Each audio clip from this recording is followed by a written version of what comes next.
The clock at Petals and Dreams flower shop read 6:47 p.m. when Valentina Costa finally locked the door and sighed, looking at the last daisies remaining from the day. At 23, she had blonde hair that shimmered even under the shop's dim lighting, and a peculiarity she would never tell anyone. She talked to plants as if they were her best friends.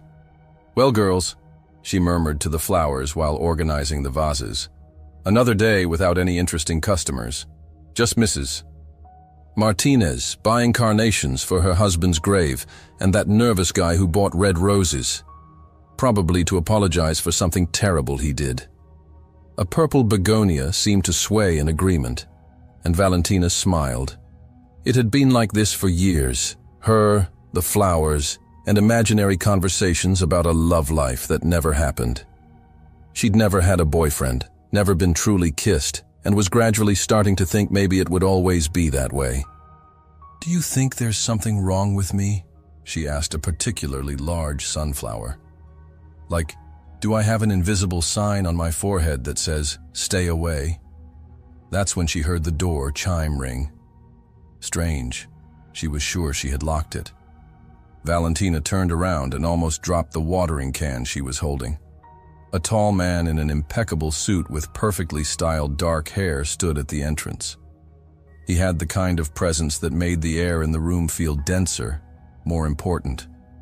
His eyes quickly scanned the shop, as if calculating something, until they settled on her. "Are you the owner?" he asked, with a subtle but unmistakable American accent. Yes. I mean, my family owns it. I work here." Valentina felt her face heat up. "But we're already closed, actually. David Romano," he introduced himself, taking 2 steps toward her. "I need a favor." Valentina blinked several times. The name sounded familiar, like something she should recognize, but his proximity was making her mind strangely blank. "What kind of favor?" David studied her for a few seconds, and Valentina had the impression he was making an important decision. There was something in his expression, a mixture of determination and vulnerability, that made her completely forget she should be afraid of a stranger in her empty shop. "Do you believe in change?" he asked, completely ignoring her question. "What do you mean?" "In people who can change, in second chances, in—" He hesitated, running his hand through his hair. "Things that seem impossible, but maybe aren't." Valentina felt something strange in her chest, like the butterflies she always imagined when reading romance novels had finally woken up. "I take care of plants that everyone thinks are going to die," she answered without thinking. "And most of them end up blooming." Something in David's face changed. The smile that appeared was small, but genuine. "Perfect," he murmured, more to himself than to her. "Perfect what?" David took a card from his pocket and placed it on the counter between them. It was heavy, expensive, with golden letters that gleamed under the light. Valentina Costa. He read her name from the identification tag stuck to her floral apron. "How do you feel about completely changing your life in 30 days? Her heart raced. There was something in his voice, in the way he looked at her, that made it seem like this wasn't a casual question. It was an invitation, or maybe a challenge. "Depends," she managed to answer, surprised by her own courage. "What exactly are you talking about?" David took another step toward her, and Valentina realized she could smell his cologne, something expensive and masculine that made her legs feel weak. "Pretending that you love me," he said, as if he were asking for the time. Valentina felt the world stop. The flowers around seemed to whisper louder, as if even they were shocked.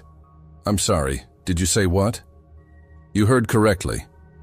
David put his hands in his pockets, keeping that intense gaze fixed on her. "I need a fake fiancé for 30 days. Someone genuine, sweet, who isn't interested in my money. Someone who—" He paused. "Makes people believe I've changed. And you think I'm that person because—" "Because you talk to plants," he said simply, and Valentina felt her face catch fire. You were listening to me?" The door was ajar, and because David continued, ignoring her embarrassment. You have the kind of face that makes people want to protect you. Besides, you clearly have no idea who I am, which is refreshing. Valentina looked at the card on the counter, then back at him. There was something surreal about that moment, like she had stepped out of one of the books she read, hidden in the back of the shop. And in return, she asked, surprised by her own calmness. Enough money to save this flower shop from bankruptcy. The world stopped again. Valentina felt her legs go weak. How did he know about the family's financial problems? How do you... I did my research before coming here, David said softly.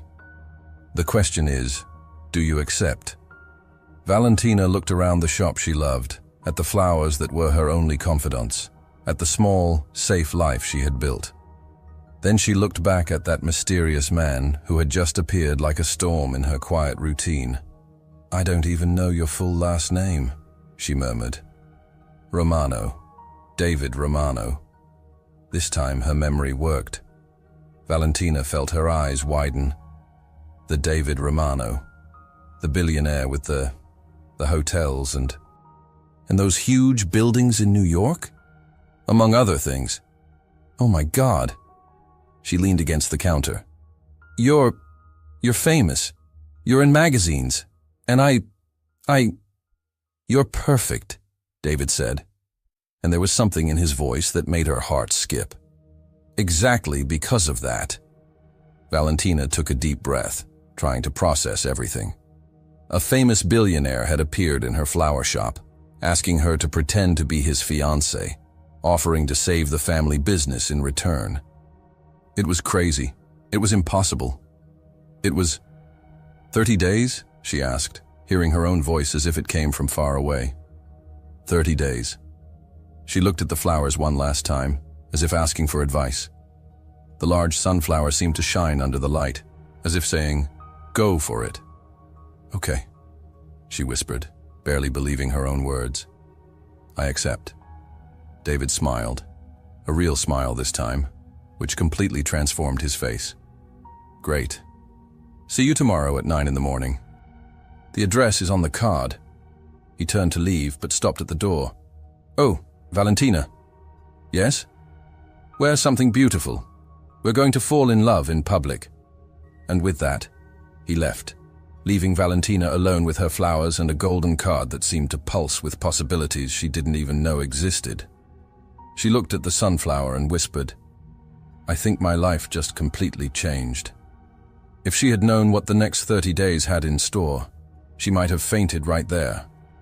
But for now, there was only his lingering scent in the air and the feeling that something magical was about to begin. Valentina stood in front of her tiny apartment mirror at 8:30 a.m., holding up her third outfit change. The navy blue dress felt too formal, the floral sundress too casual, and the pink blouse made her look like she was going to a job interview at a kindergarten. What does a fake fiancé wear to meet a billionaire? She asked her reflection, then immediately felt ridiculous for talking to herself instead of plants for once. Her phone buzzed with a text from an unknown number. "Ready?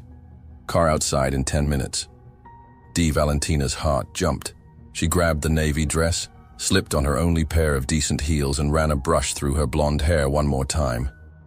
In the mirror, she saw a nervous girl who looked like she was about to throw up, which wasn't exactly the love-struck fiancé vibe she was going for. The car waiting outside was not what she'd expected. Instead of some flashy sports car, it was an elegant black sedan with tinted windows. The driver, a kind-looking man in his 50s, got out and opened the door for her. "Miss Costa, I'm James, Mr. Romano's driver. He's waiting for you at the restaurant." "Restaurant?" Valentina slid into the leather seat, which was probably worth more than her monthly rent. "I thought we were just meeting to discuss the arrangement." James smiled in the rearview mirror. "Mr. Romano believes in jumping right in. You'll be having brunch at Meridian. It's quite popular with the press." The press. Valentina felt her stomach flip. She'd agreed to this crazy plan, but she hadn't really considered that people would actually see them together. With cameras. 20 minutes later, she stood outside one of the most exclusive restaurants in the city, watching well-dressed people sip champagne on the outdoor terrace. Everyone looked like they belonged in a magazine, and Valentina suddenly felt like she was wearing a costume to a party where she didn't know the rules. Valentina. She turned to find David approaching, and her breath caught. If he'd looked impressive in her floriculture yesterday, he was absolutely devastating in broad daylight. The charcoal suit fit him perfectly. His dark hair was styled just messy enough to look effortless. And when he smiled, she understood why he was frequently photographed with models and actresses. "You look beautiful," he said. And the compliment sounded so natural that for a moment, Valentina forgot it was all pretend. "Thank you. You look..." She gestured vaguely at his entire existence. "Like yourself, I suppose." David laughed, a real laugh that made his eyes crinkle. "I'll take that as a compliment. Ready for our first performance?" Before she could answer, he offered his arm. The moment her hand touched his bicep, Valentina felt that same electric jolt from yesterday, only stronger. David must have felt something too, because he looked down at her with an expression she couldn't quite read. "Just follow my lead," he murmured as they walked toward the restaurant entrance. "And try to look like you're madly in love with me." "How exactly does someone look madly in love?" Valentina whispered back. "Like this." David stopped walking and turned to face her completely.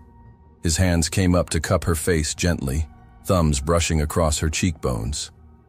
The touch was soft, reverent, and entirely unexpected. Valentina's eyes widened as he leaned closer, close enough that she could see golden flecks in his brown eyes. "Perfect," he whispered, his voice low and rough. "You look perfect." For a moment, Valentina forgot they were acting. The way he was looking at her, touching her, made her feel like the most precious thing in the world. Her lips parted slightly, and she saw David's gaze flicker down to them before snapping back up. "David, is that really you?" The spell broke as a woman's voice called out from the restaurant terrace. David's hands dropped from Valentina's face, but he immediately wrapped an arm around her waist, pulling her close against his side. "Showtime," he murmured in her ear, and Valentina shivered. The woman approaching them was stunning in that effortless way that spoke of expensive everything: hair, makeup, clothes, probably even her DNA. She had a phone in her hand and was clearly recording. "Regina," David said with a smile that didn't reach his eyes. "What a surprise. I was just having brunch with friends when I spotted you." Regina's gaze moved to Valentina with barely concealed curiosity. "And who is this lovely creature?" Valentina felt David's arm tighten around her waist, and somehow that small gesture gave her courage. "I'm Valentina," she said, extending her hand with what she hoped was a confident smile. "David's fiancé." The word fiancé felt strange on her tongue, but Regina's eyes widened dramatically, so it must have sounded convincing. "Fiancé? David Romano is engaged?" Regina's voice pitched higher. "Since when? How did you meet? When's the wedding?" "We're keeping things private for now," David said smoothly, pressing a kiss to the top of Valentina's head. The casual affection made her knees weak. Valentina's not used to the spotlight. "Oh, but darling, you can't hide love like this." Regina gestured with her phone, which was definitely still recording. "You both look absolutely glowing. Tell me, Valentina, what does it feel like to tame the untamable David Romano?" Valentina felt panic rising in her chest. She had no idea how to answer that. But then she felt David's thumb rubbing gentle circles on her hip, and somehow it grounded her. "I didn't tame anything," she said honestly. "I just see him differently than other people do, I think." Something shifted in David's expression, and when Valentina looked up at him, the fake smile had been replaced by something more real, more vulnerable. "She sees the best in everything," David said quietly, his eyes never leaving Valentina's face. "It's one of the things I love most about her." The way he said it, looking at her like that, made Valentina's heart hammer against her ribs. For a second, she almost believed him. "How romantic!" Regina practically squealed. "You simply must let me feature your love story on my channel. My followers would absolutely die for this content." "Maybe another time," David said, already guiding Valentina toward the restaurant entrance. "We're actually running late for our reservation." As they walked away, Valentina could hear Regina immediately making phone calls. "You won't believe what I just witnessed," she was saying to someone. "David Romano is engaged to some mystery girl, and they look completely obsessed with each other." Inside the restaurant, the maitre d' led them to a corner table with a perfect view of the city. As soon as they sat down, Valentina felt the adrenaline crash. "Oh my God," she whispered, slumping in her chair. "Did I just lie to an influencer with 2 million followers?" "You did great," David said, and he sounded like he meant it. "Regina Hartwell is basically a walking gossip column. By tonight, half the city will know I'm engaged. Is that good or bad for your plan?" David was quiet for a moment, studying her face. "I'm not sure yet." Their waiter appeared with menus and a wine list, treating them with the kind of deference reserved for celebrities. David ordered for both of them, apparently knowing she liked Eggs Benedict without asking, and requested their best champagne. "Celebrating?" the waiter asked with a knowing smile. "Something like that," David replied, his eyes still on Valentina. When they were alone again, Valentina leaned forward. "Can I ask you something?" "Shoot. Why do you really need a fake fiancé? And don't give me some vague answer about needing to seem humanized. What's the real reason?" David was quiet for so long that Valentina thought he might not answer. Then he sighed and looked out the window. "My father built Romano Industries from nothing. When he died 5 years ago, he left me everything, but also a reputation as a ruthless businessman who cared more about profits than people." David's jaw tightened. "Recently, that reputation has been problematic. I'm trying to launch a global charitable foundation, but potential partners see me as someone who can't be trusted with humanitarian causes. And a fiancé changes that how? A man in love is seen as more human, more trustworthy. Someone capable of caring about something other than money." He looked back at her. "The foundation could help millions of people, Valentina. But only if I can convince the world that I've changed." Valentina felt something twist in her chest. "And have you? Changed?" David was quiet again, but this time his silence felt different, more honest. "I don't know," he admitted. "I've spent so many years being what people expected, the cold, calculating businessman, that I'm not sure who I really am underneath it all." The vulnerability in his voice made Valentina want to reach across the table and touch his hand. Instead, she said softly, "Maybe that's what the next 30 days are really about. Finding out." David looked at her with an expression that made her feel like he was seeing her for the first time. "You're not what I expected," he said quietly. "What did you expect?" "Someone easier to pretend with." Before Valentina could ask what he meant, their champagne arrived. David raised his glass, and after a moment's hesitation, Valentina did the same. "To 30 days of pretending," David said. "To 30 days of discovering," Valentina countered.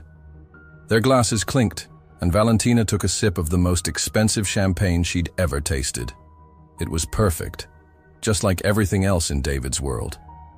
But as she watched him over the rim of her glass, she couldn't shake the feeling that this arrangement was going to be a lot more complicated than either of them had planned, especially when pretending felt dangerously close to something real. Valentina's phone had been buzzing nonstop for 3 days. After Regina's exclusive scoop went viral, her quiet life had turned into a circus of notifications, missed calls, and strangers trying to follow her on social media. She'd gained 12,000 Instagram followers overnight, most of them leaving comments like, "Who are you?" and "David Romano's mystery fiancé, reveal yourself." She was hiding in the back room of her flower shop, arranging white roses for Mrs. Patterson's anniversary bouquet when David appeared in the doorway. Even after 3 days of knowing him, her heart still did that little flip when she saw him. "Rough morning?" he asked, noticing her frazzled expression.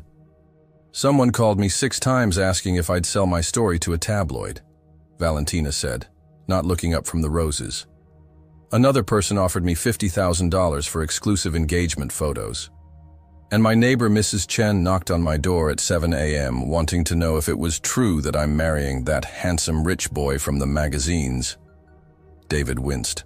I'm sorry. I should have warned you it would be this intense. It's fine, Valentina lied, then immediately felt guilty. I mean, it's not fine, but I agreed to this. I don't know how to be the kind of person who dates someone like you. What do you mean? Valentina finally looked up at him, gesturing helplessly with a half-finished rose arrangement. Look at me, David. I wear the same 3 dresses on rotation. I've never been to a restaurant that requires reservations, and my idea of a wild Friday night is staying up past 10 to finish a romance novel. How am I supposed to convince anyone that you fell in love with this? David was quiet for a moment, studying her face. Then he stepped closer, gently taking the roses from her hands and setting them aside. Do you want to know what I see when I look at you? He asked softly. Valentina's breath caught. What?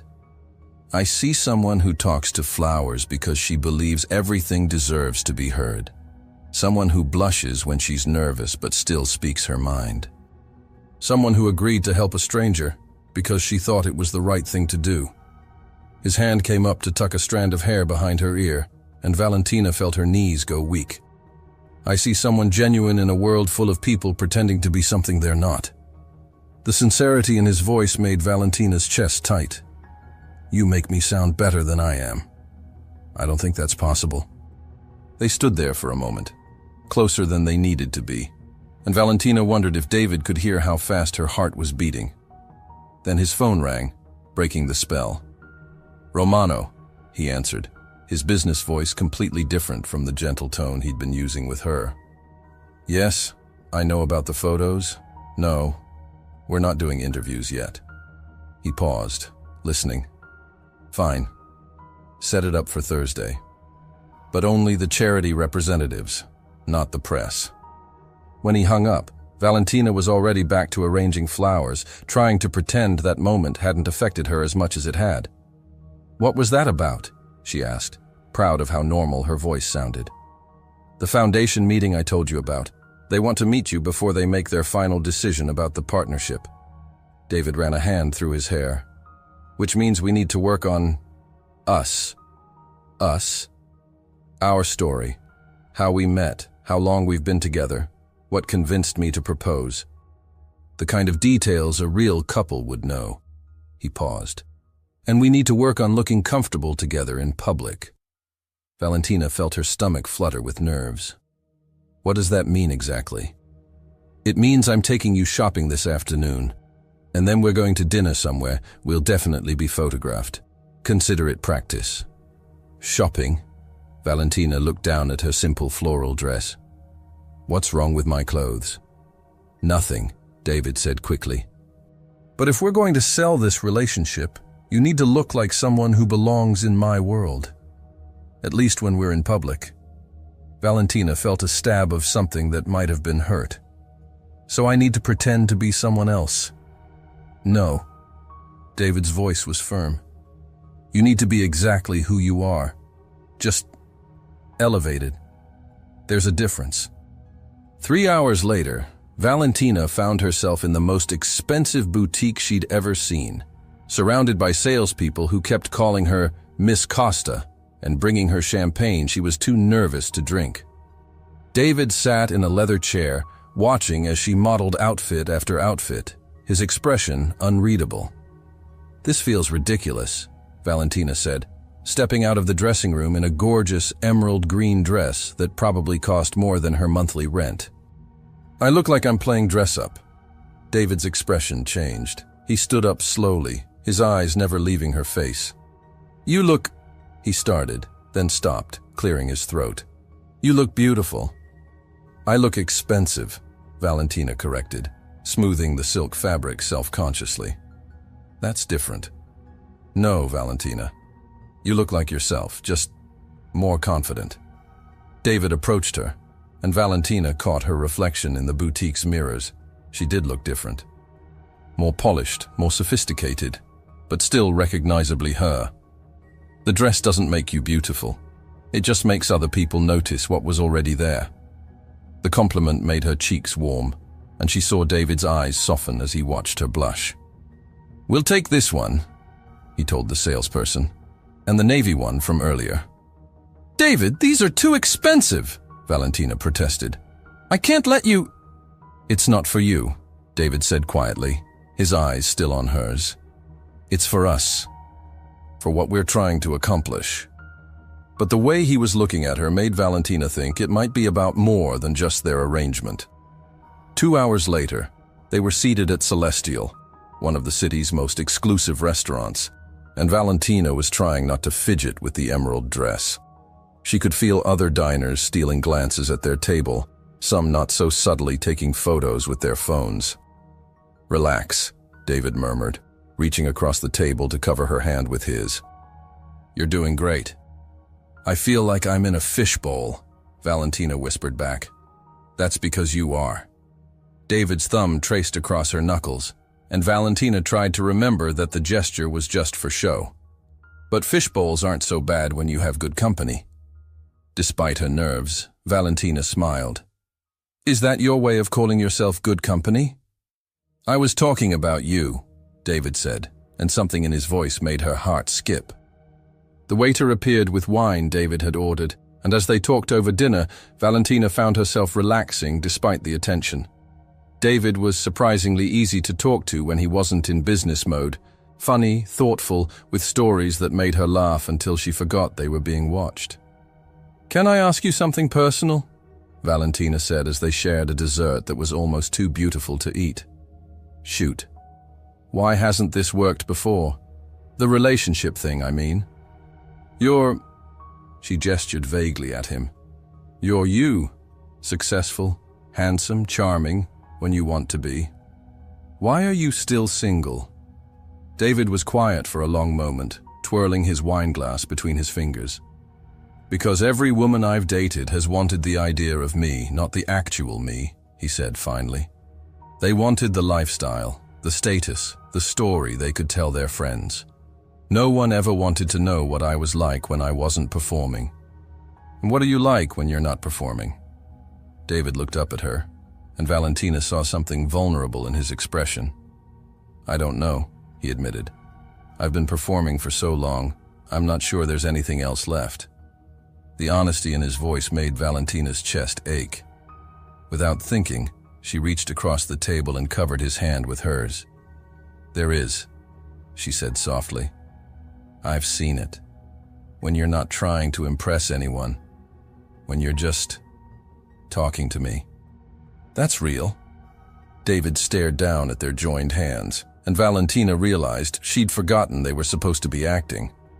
The touch felt natural, necessary, like they were two people connecting rather than two actors playing roles. "Valentina," David said quietly, and something in the way he said her name made her breath catch. "Yes?" Before he could answer, a camera flash went off nearby. Then another, and another. "Damn," David muttered, his business mask sliding back into place. "Paparazzi." Valentina started to pull her hand away, but David held on. "Don't," he said. "Let them take their pictures. This is what we want, remember?"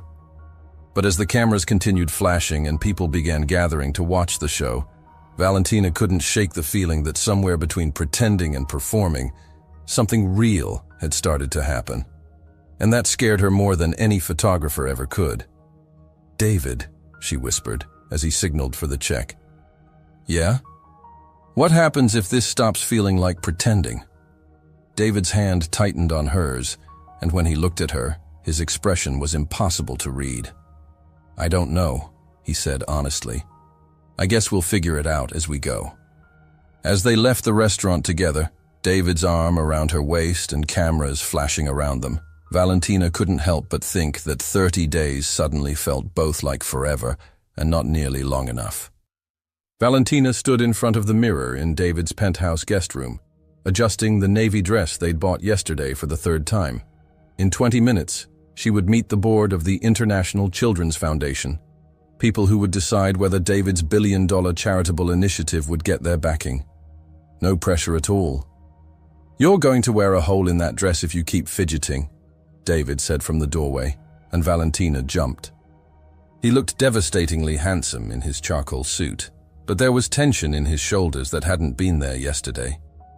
This meeting clearly meant more to him than he was letting on. "I'm nervous," Valentina admitted. "What if they ask me something I don't know? What if I say the wrong thing and ruin everything for you?" David crossed the room and gently took her hands, stilling their nervous movement. "Look at me," he said softly. When she did, his brown eyes were warm and reassuring. "You're not going to ruin anything. Just be yourself. That's all they need to see." "But what if myself isn't enough?" "It's more than enough," David said with such certainty that Valentina almost believed him. "You're kind, genuine, and you care about people. That's exactly what they're looking for in a partner for someone running a humanitarian foundation." A knock at the door interrupted them. "Mr. Romano?" It was James, David's driver. "The car is ready." 5 minutes, David called back, then turned to Valentina again. "Ready to meet some of the most influential philanthropists in the world? Do I have a choice?" David smiled, that real smile that transformed his whole face. Not really. But instead of letting go of her hands, he brought one up to his lips and pressed a soft kiss to her knuckles. The gesture was gentle, almost reverent, and entirely unnecessary since they were alone with no one to perform for. "For luck," he murmured against her skin, and Valentina felt her heart stutter. The foundation offices were in a gleaming tower downtown, all glass and steel reaching toward the sky. As they rode the elevator to the 40th floor, Valentina tried not to think about how far they were from the ground, or how many zeros were probably in the bank accounts of the people they were about to meet. "Breathe," David murmured, and she realized she'd been holding her breath. "Easy for you to say. You belong in places like this." "So do you," David said firmly. "You just don't know it yet." The elevator doors opened to reveal a reception area that looked like something from a luxury hotel. Everything was cream and gold with fresh flowers, white orchids, Valentina noted automatically, arranged in crystal vases. "Mr. Romano!" A woman with silver hair and kind eyes approached them, extending both hands. "I'm Catherine Blackwell, the foundation director." "And this must be the famous Valentina we've been hearing so much about." "It's wonderful to meet you," Valentina said, accepting the warm handshake and trying to project confidence she didn't feel. "The pleasure is mine, dear. David has told us so much about you, though he's been quite secretive about how you two met." Catherine's eyes sparkled with curiosity. "We're all dying to hear the story." David and Valentina exchanged a quick glance. They'd practiced this. "It was at my flower shop," Valentina said, finding her rhythm. David came in looking completely lost, trying to buy an apology bouquet for his assistant's birthday. He'd forgotten and he was so flustered. She looked at David with what she hoped passed for fond amusement. "I'd never seen a billionaire panic over choosing between roses and lilies." "She saved me," David added, his voice soft. "Picked the perfect arrangement and refused to let me overpay for it. I knew right then she was different from anyone I'd ever met." The way he said it, looking at her like that, made Valentina's cheeks warm. For a moment, she almost forgot they were lying. "How romantic," Catherine beamed. "Come, let me introduce you to the rest of the board." The next hour was a whirlwind of handshakes, small talk, and carefully orchestrated charm. Valentina met doctors who ran clinics in refugee camps, educators who built schools in remote villages, and activists who dedicated their lives to protecting children around the world. Despite her nerves, she found herself genuinely fascinated by their work. "And what do you do, Valentina?" asked Dr. Elena Rodriguez, a woman who'd spent the last decade providing medical care in Central America. "Besides keeping our David grounded, of course. I run a small flower shop with my family," Valentina said, then immediately worried that sounded too humble for someone engaged to David Romano. How lovely, Dr. Rodriguez said warmly. There's something so honest about working with growing things. You must have quite the green thumb. My grandmother always said plants respond to love and attention, Valentina replied without thinking. Just like people, I suppose. Sometimes they just need someone to notice they're struggling and give them what they need to bloom. She caught David watching her with an expression she couldn't quite read, something between surprise and admiration. That's a beautiful philosophy, said Thomas Chen, an older man who'd introduced himself as the Foundation's treasurer, and actually quite relevant to our work. We believe every child deserves that same attention and care. The conversation flowed more naturally after that. Valentina found herself telling them about the community garden she'd helped start behind her apartment building, about teaching neighborhood kids to plant vegetables, about how seeing something grow from a tiny seed never stopped feeling like magic. David, Catherine said during a quiet moment when the others were examining architectural plans for a new school in Kenya. I have to say, Valentina is absolutely delightful. You can see why she's changed you so much. Changed me how? David asked, though his eyes never left Valentina, who was now deep in conversation with Dr. Rodriguez about urban gardening programs. You're softer somehow, more present. The David Romano we've worked with before was brilliant but quite intimidating. This version of you seems more... Catherine paused, searching for the word. Human. David was quiet for a moment. She has that effect on people. Is it true what they're saying online? That you're planning to step back from some of your business ventures to focus on philanthropy? David tore his gaze away from Valentina. Where did you hear that? Oh, you know how these things spread. That influencer girl, Regina something, has been speculating about your complete life transformation all week. She seems convinced this engagement represents some kind of spiritual awakening. Catherine chuckled. Quite dramatic, but the sentiment is sweet. David's jaw tightened almost imperceptibly. Regina Hartwell should mind her own business. Should she? Or is she simply recognizing what the rest of us can see? Catherine nodded toward Valentina, who was now laughing at something Dr. Rodriguez had said. That young woman has clearly had a profound impact on you. Before David could respond, Valentina rejoined them, her cheeks flushed with excitement. Doctor. Rodriguez was telling me about the mobile clinic program, she said to David. Did you know they can set up a complete medical facility in under 2 hours? And they're hoping to expand to provide mental health services too, especially for children who've experienced trauma. That's the kind of program David's foundation could really support, Catherine said meaningfully. Actually, Valentina said, and David noticed she was addressing the group with growing confidence. I was wondering if there might be a way to incorporate therapeutic gardening into the mental health services. There's been research showing that working with plants can help children process difficult emotions and build confidence. The room went quiet, and for a moment Valentina looked panicked, as if she'd overstepped. Then Dr. Rodriguez broke into a wide smile.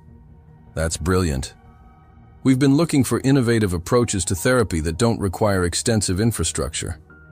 Gardening programs could work in almost any setting. Plus, added Thomas Chen, they provide food security and teach valuable skills. It's holistic support. David stared at Valentina, who was now animatedly discussing seed varieties with a group of people who collectively had more degrees than most universities. This wasn't part of their arrangement. She wasn't performing or pretending. She was genuinely engaging with work that mattered to her. David? Catherine touched his arm. You look like you've seen a ghost. No, David said quietly, his eyes still on Valentina. I think I'm seeing clearly for the first time in a long time. As the meeting wound down, Catherine pulled David aside, while Valentina exchanged contact information with Dr. Rodriguez. I hope you know how lucky you are, Catherine said. That young woman doesn't just love you. She sees the best in what you're trying to do and wants to be part of it. That's rare in any relationship, but especially in your world. David nodded, not trusting himself to speak. The board will vote tomorrow, but I think you can expect good news. Your foundation proposal was already strong, but seeing you two together, Catherine smiled.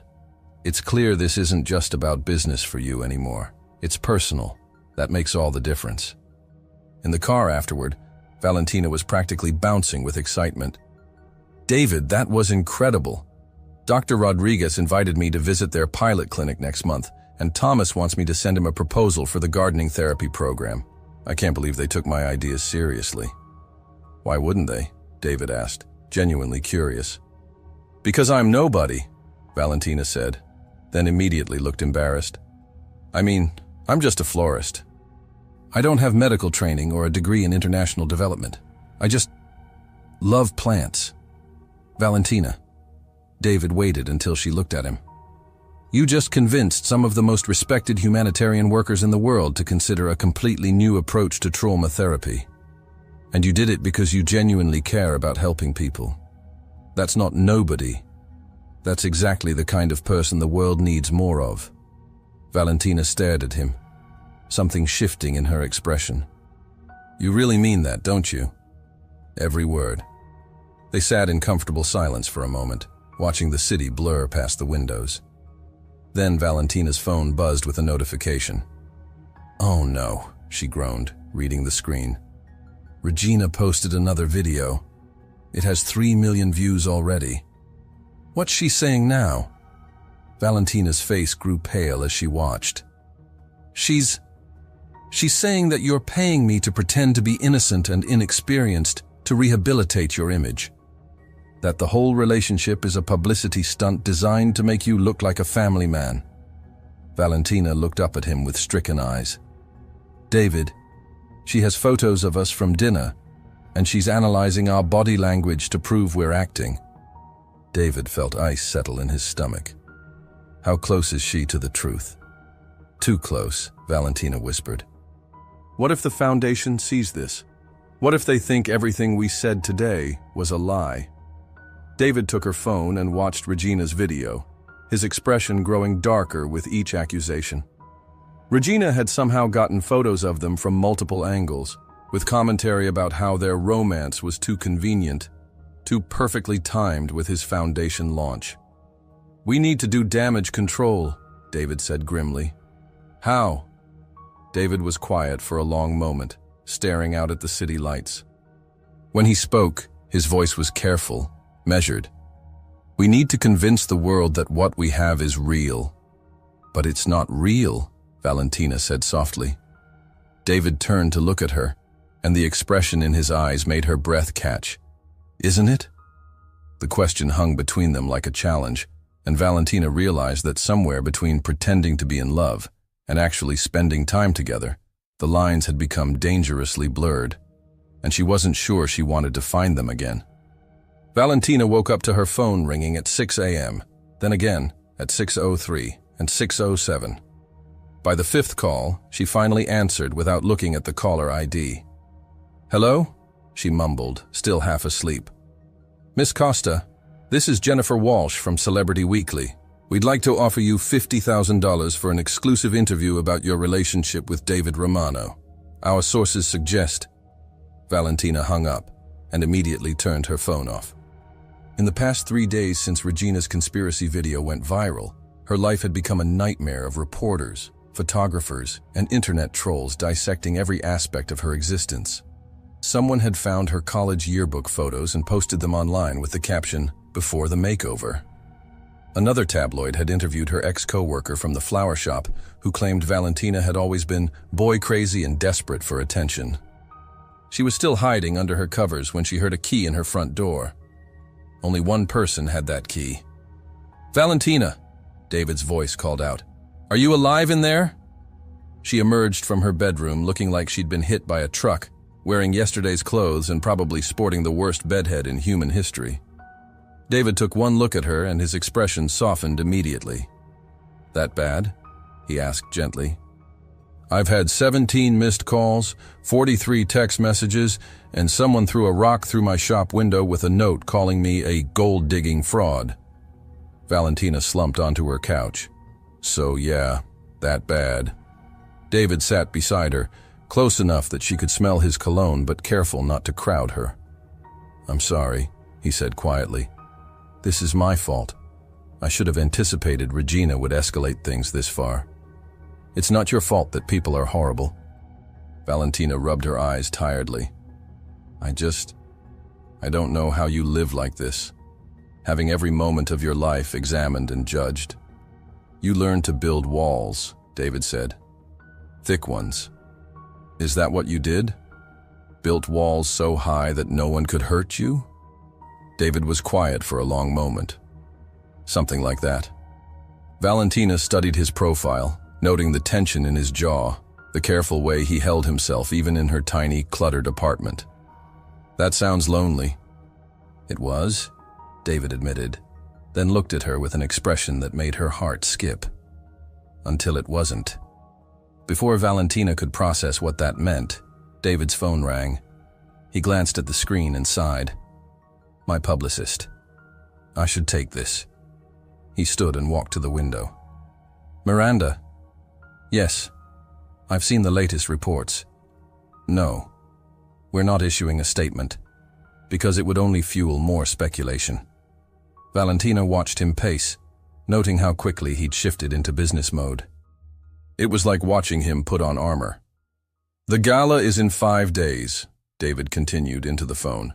"By then, this will either have blown over or...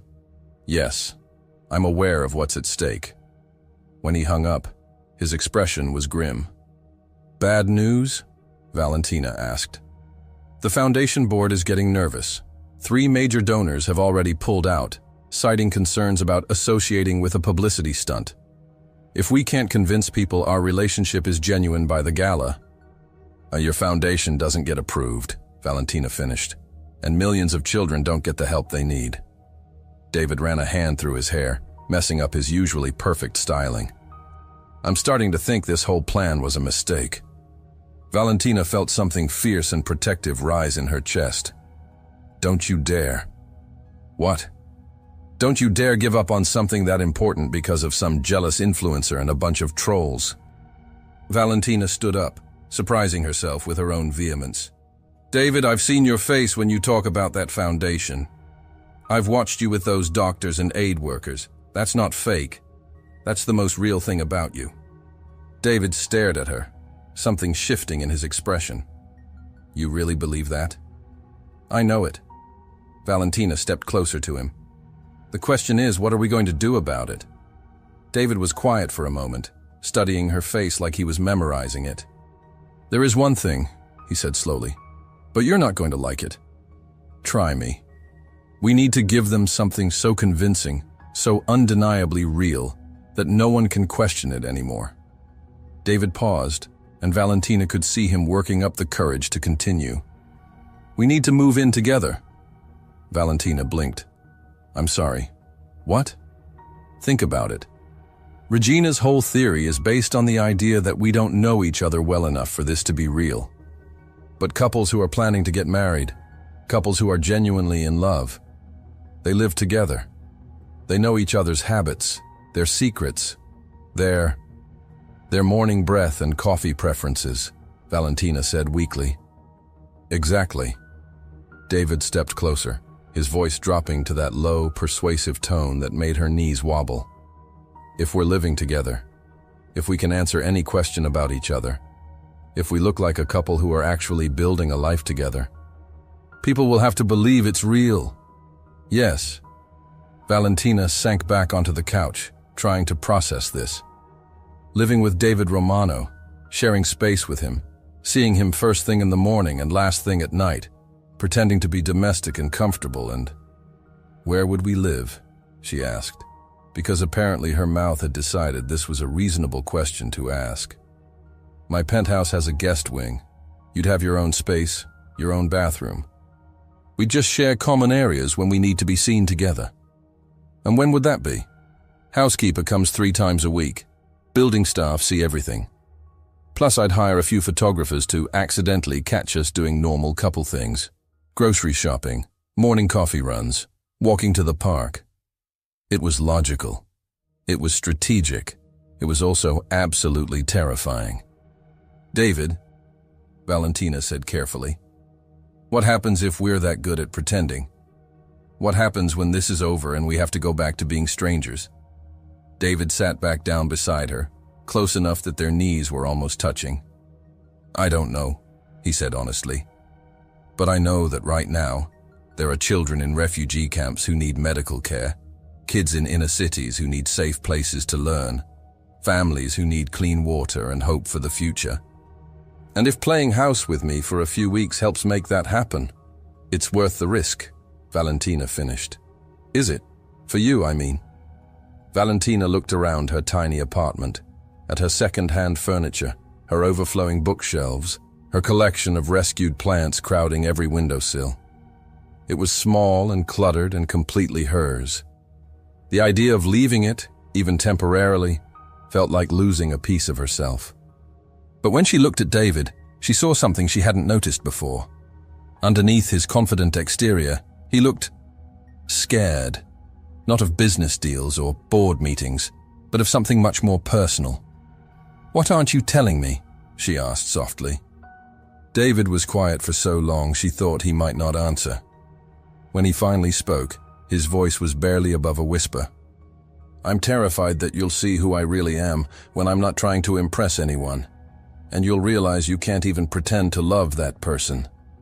The vulnerability in his confession made Valentina's chest ache. Without thinking, she reached for his hand. "David, look at me." When he did, she was struck by how young he looked, despite his success and sophistication.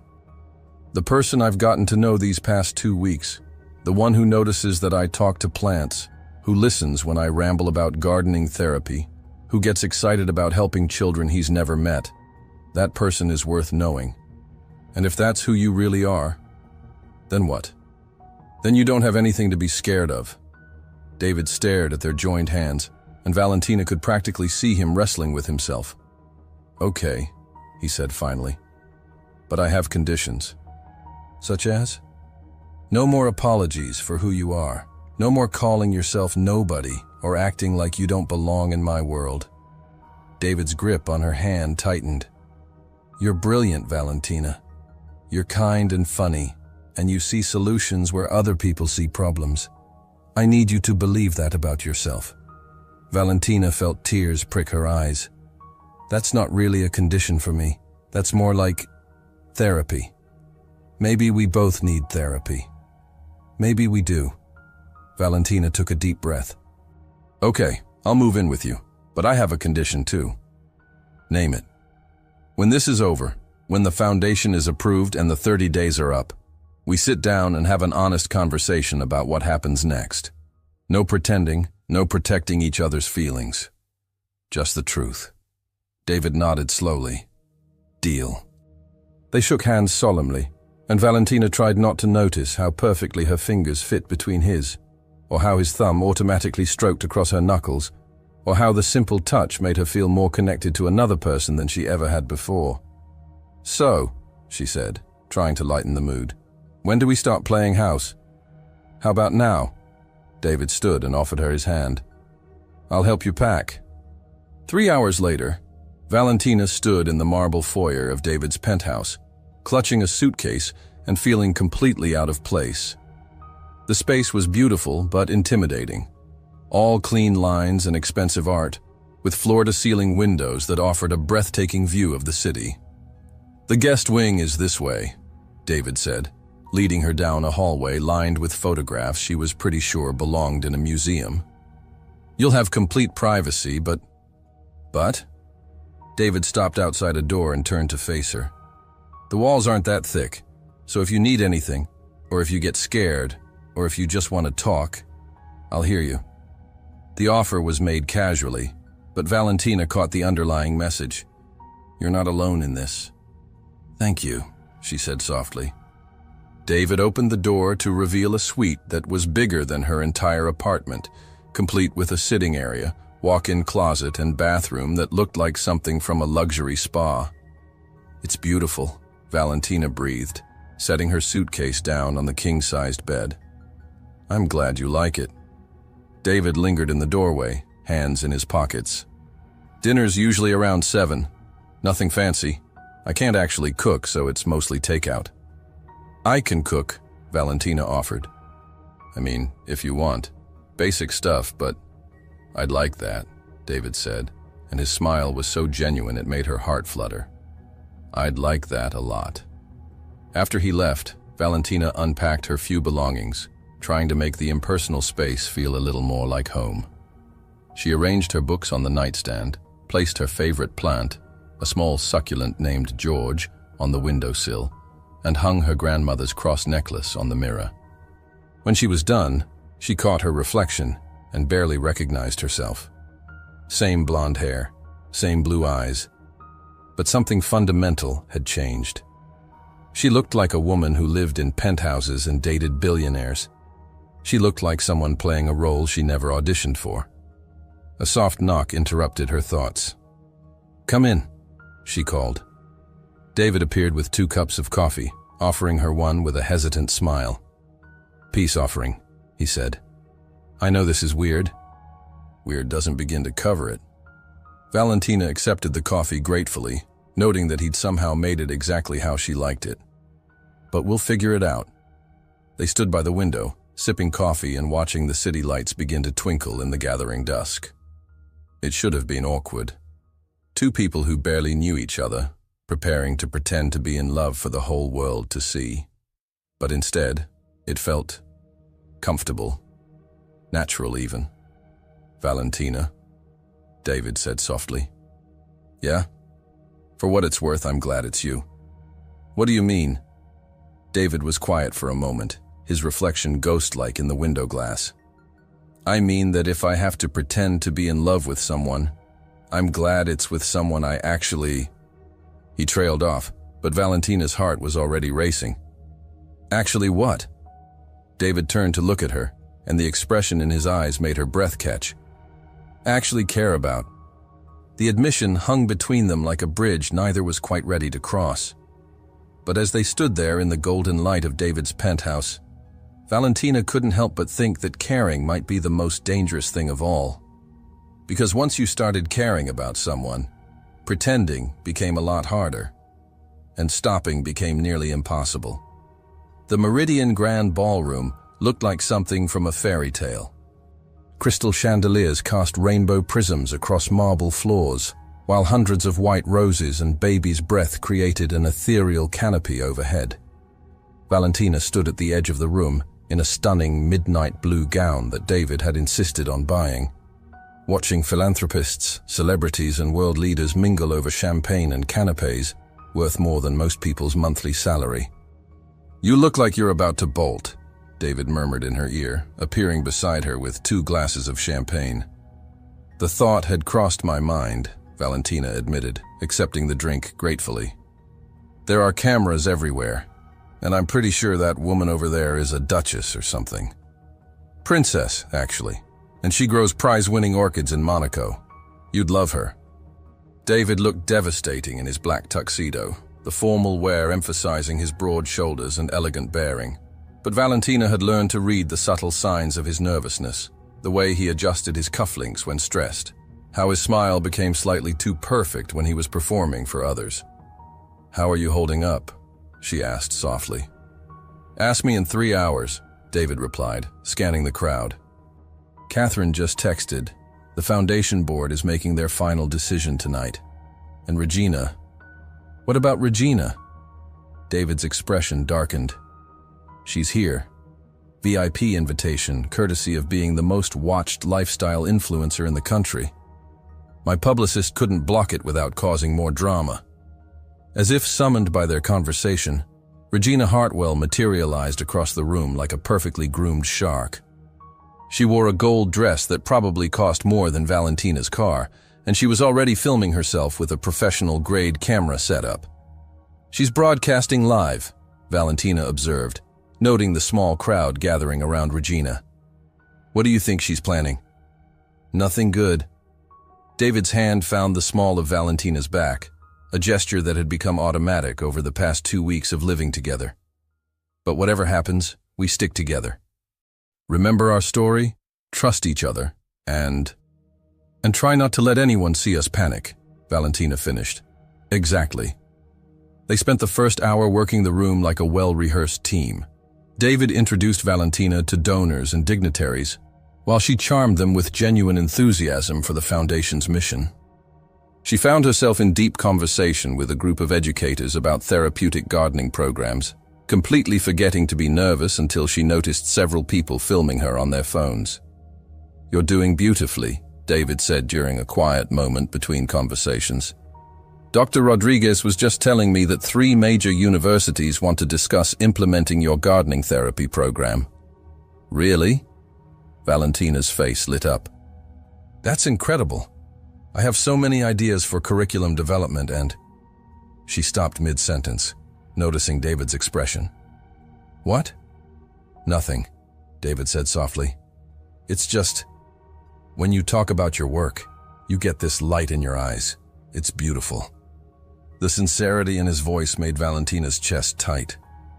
Over the past 2 weeks of sharing morning coffee and late-night conversations, moments like this had become more frequent, instances where the pretense dropped and something real flickered between them.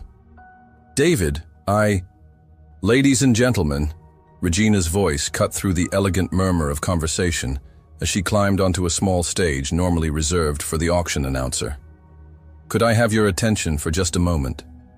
The room quieted, and Valentina felt David tense beside her. "Many of you know me as Regina Hartwell, and I've been following a fascinating love story unfolding right here in our city."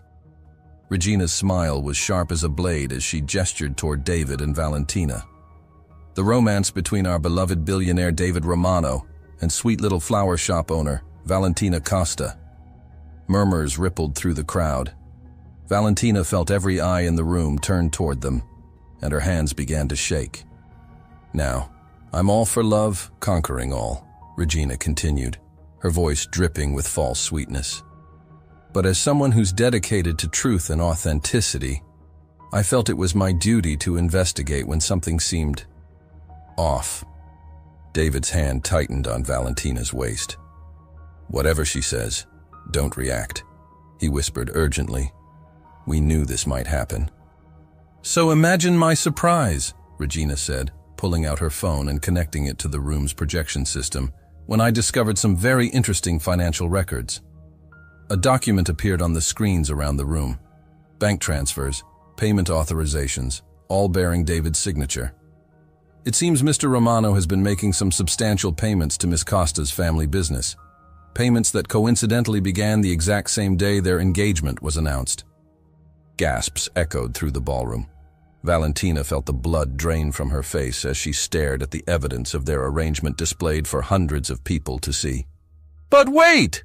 There's more!" Regina's voice rose theatrically. "I also managed to obtain this charming recording from a very reliable source." The sound system crackled to life, and Valentina's own voice filled the room. 30 days of pretending to be in love with David Romano for enough money to save the flower shop." It was from their first conversation, somehow recorded and now broadcast to everyone who mattered in David's world. Valentina felt like she might vomit. "So there you have it," Regina announced triumphantly. "The greatest love story of our time is nothing but a business transaction. David Romano is so desperate to rehabilitate his image that he literally paid a girl to pretend to love him." The room erupted. Cameras flashed. People began talking over each other, and Valentina could see board members of the foundation huddling together with grim expressions. "We need to leave," David said urgently. But when he tried to guide Valentina toward the exit, she pulled away. "No.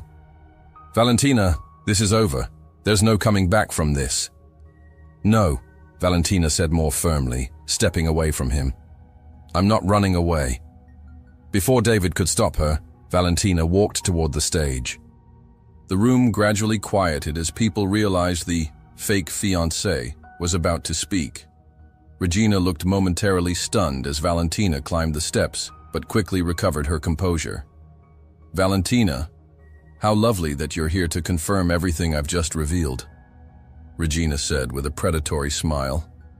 Valentina took the microphone with steady hands, though her heart was racing so fast she could barely breathe. "You're right," she said simply. The room fell completely silent.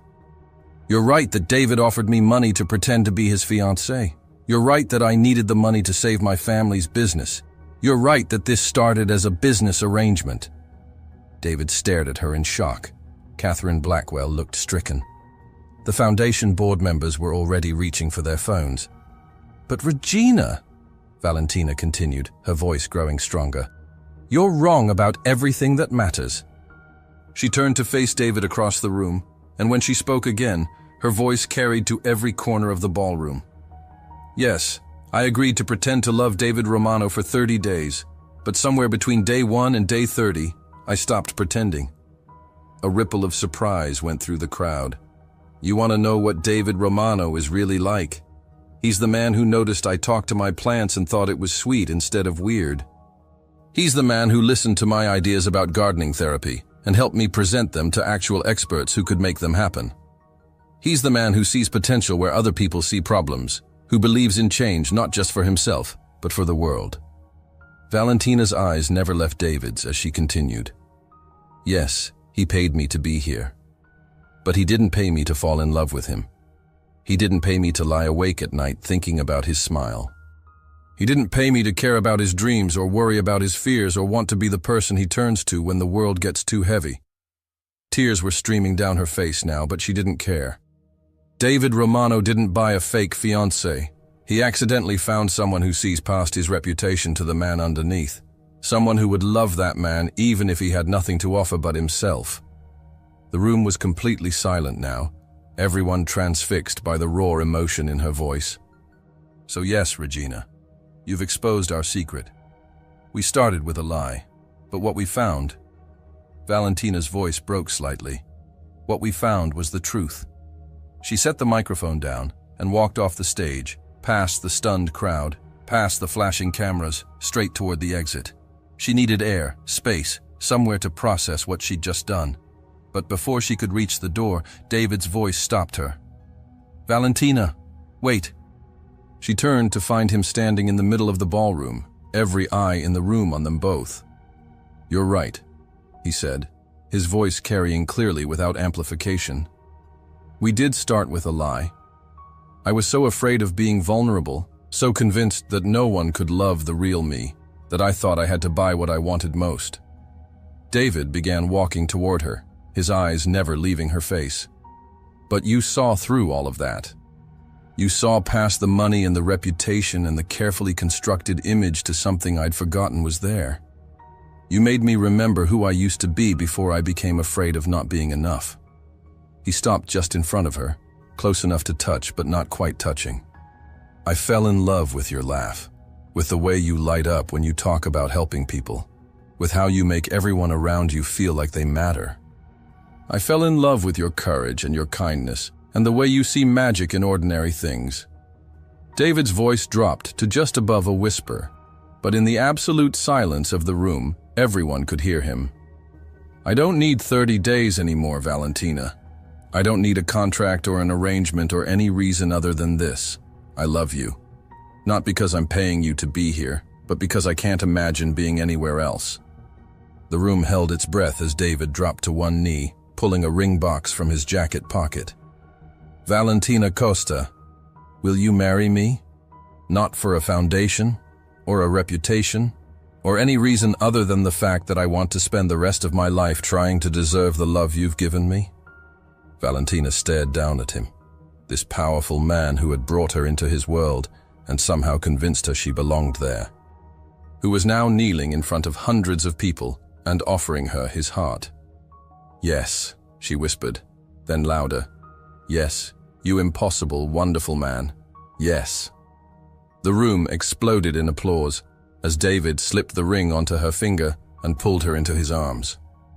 As he kissed her, really kissed her, not for cameras or contracts but because he loved her, Valentina heard Regina's voice cutting through the celebration. "This is ridiculous. You can't seriously believe this performance. They're still lying." But when David and Valentina broke apart, they were both laughing through their tears, and Catherine Blackwell was approaching with a smile that could have powered the city. Well, Catherine said loudly enough for everyone to hear, I think it's safe to say that the Foundation Board has found exactly the kind of authentic leadership we've been looking for. 3 months later, Valentina stood in the garden behind David's estate, their estate now, watching him play with a group of children from the Foundation's first therapeutic gardening program. He was completely covered in dirt, his expensive shirt ruined, and he looked happier than she'd ever seen him. "The tomatoes are ready," called Sophia, an 8-year-old refugee who had barely spoken when she first arrived at the program. Now she was chattering nonstop about everything they'd planted. "Should we pick them for the celebration dinner?" David asked, and the children cheered. Valentina smiled, thinking about how far they'd all come. The foundation had been approved unanimously after the gala, with their love story becoming a symbol of authentic change rather than calculated publicity. Regina had eventually been exposed for illegally recording private conversations, ending her influencer career, but somehow leading to her own journey of self-reflection. She'd even sent a wedding gift with a note of apology. "Mrs. Romano!" Sophia ran over with a perfect red tomato. "Look what we grew!" "It's beautiful," Valentina said, accepting the tiny fruit like the treasure it was. "What should we do with it?" "Save the seeds," Sophia said seriously. "So we can plant more gardens and help more kids like me." David appeared beside them, sliding his arms around Valentina's waist and pressing a kiss to her temple. "Wise girl," he murmured. "She's going to change the world." "She already has," Valentina replied, watching Sophia run back to her friends. "They all have." As the sun set over their garden, their home, their life, their future, Valentina thought about how some of the most beautiful things grew from the smallest seeds. A conversation with flowers, a desperate plan, a pretend love that became devastatingly real. "What are you thinking about?" David asked softly. "Just this. Us. How we started with such a simple lie and ended up with something so complicated and wonderful." "Not complicated," David said, turning her in his arms so he could see her face. "The simplest thing in the world. I love you, you love me, and everything else is just details." "When did you become such a romantic?" Valentina teased. "The day I met a florist who talked to plants and taught me that love, like flowers, grows best when it's given room to be real." David kissed her again, as the garden around them bloomed with the promise of new growth, new life, new possibilities. And somewhere in the distance, Valentina could swear she heard the flowers whispering their approval. After all, they had been rooting for this love story from the very beginning.